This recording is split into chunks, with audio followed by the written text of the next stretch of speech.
Assalamualaikum warahmatullahi wabarakatuh. Nama Risa Amelia dari Prodi Akuntansi Syariah. Pengantar pasar modal Indonesia. Pengertian pasar dan jenis-jenis pasar. Dalam pengertian sempit, pasar adalah tempat bertemunya pembeli dan penjual. Sedangkan dalam pengertian yang lebih luas, pasar adalah proses transaksi atau kesepakatan jual beli antara pembeli dan penjual. Jenis pasar 1. Pasar berdasarkan cara transaksinya dibagi menjadi dua, yaitu 1. Pasar tradisional. Ciri khas pasar tradisional adalah barang yang diperjualbelikan umumnya tidak memiliki label harga, sehingga penjual dan pembeli dapat melakukan proses tawar-menawar. Yang kedua, pasar modern. Ciri khas pasar ini adalah barang di pasar ini telah memiliki label harga yang pasti sehingga tidak ada proses tawar-menawar. 2. Pasar berdasarkan wujudnya dibagi menjadi dua, yaitu 1. Pasar nyata. Pasar nyata adalah pasar yang ada bentuk fisiknya sehingga penjual dan pembeli barang bisa langsung bertemu. Yang kedua, pasar abstrak. Pasar ini tidak ada bentuk fisiknya sehingga penjual dan pembeli barang tidak langsung bertemu.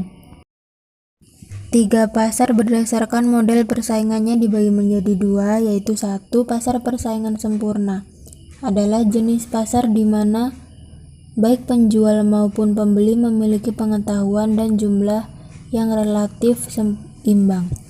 Kedua, pasar persaingan tidak sempurna. Pasar ini adalah kebalikan dari pasar persaingan sempurna di mana salah satu pihak penjual maupun pembeli relatif dominan daripada pihak yang lain. Pasar ini dapat dibagi menjadi beberapa jenis lagi, yaitu A. Pasar monopoli, B. Pasar oligopoli, C. Pasar monopsoni, D. Pasar oligopsoni. C. Pasar modal Indonesia. Pasar keuangan dan pasar modal. Pasar keuangan adalah tempat bertemunya dua pihak penjual dan pembeli untuk melakukan proses transaksi jual beli keuangan, yaitu pihak yang memiliki uang dengan pihak yang membutuhkan uang. Pasar keuangan dibagi menjadi beberapa pasar antara lain. 1. Pasar uang adalah tempat bertransaksi produk-produk keuangan jangka pendek, umumnya kurang dari 1 tahun. 2. Pasar modal adalah tempat bertransaksi surat-surat berharga keuangan atau sekuritas jangka panjang. 3. Pasar valuta asing adalah tempat bertransaksi mata uang berbagai negara. Konsep pasar modal Indonesia bagi Anda yang awam terkadang masih tidak bisa membedakan antara ketiganya. Secara ringkas, kita dapat membedakan ketiganya dari jatuh tempo surat berharga, tempat transaksi, dan produk yang diperjualbelikan dari masing-masing pasar. Pasar uang umumnya diperjualbelikan surat berharga yang jatuh tempo kurang dari 1 tahun atau jangka pendek. Pasar modal umumnya diperjualbelikan surat berharga yang jatuh temponya lebih dari 1 tahun atau jangka panjang. Pasar komoditas tidak memperjualbelikan surat berharga, melainkan komoditas seperti kopi, karet, dan hasil bumi lainnya. Lembaga dan profesi yang berkaitan dengan sekuritas. Secara ringkas, pasar modal bisa didefinisikan sebagai tempat untuk melakukan proses transaksi surat-surat berharga jangka panjang. Disebut jangka panjang karena jatuh temponya lebih dari 1 tahun. Istilah lain pasar modal adalah bursa efek. Bursa artinya pasar dan efek artinya surat berharga. Istilah lain surat berharga adalah sekuritas. Selain pasar modal, ada juga jenis pasar lain yaitu pasar modal syariah.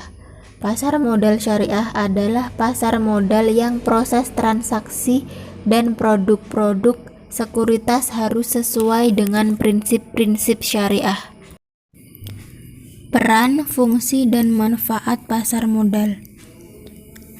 Peran dari pasar modal diantaranya: 1. Sarana intermediasi keuangan. 2. Sarana investasi. 3. Sarana penciptaan lapangan kerja. 4. Sarana peningkatan pendapatan negara. 5. Sarana indikator ekonomi negara.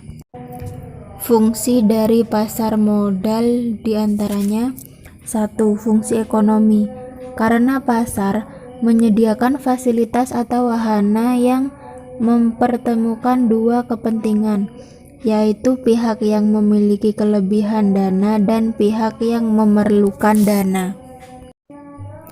2. Fungsi keuangan, karena pasar modal memberikan kemungkinan dan kesempatan memperoleh imbal hasil atau return bagi pemilik dana sesuai dengan karakteristik investasi yang dipilih.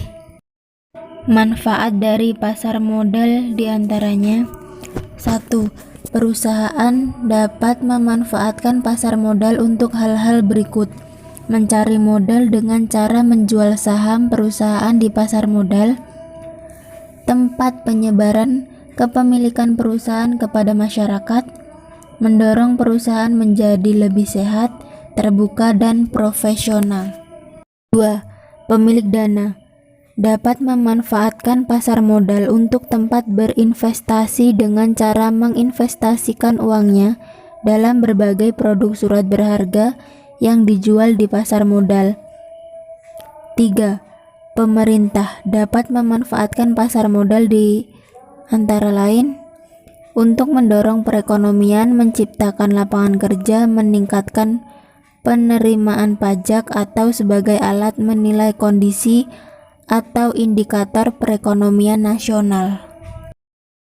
Terima kasih, semoga dapat bermanfaat. Saya akhiri, wassalamualaikum warahmatullahi wabarakatuh.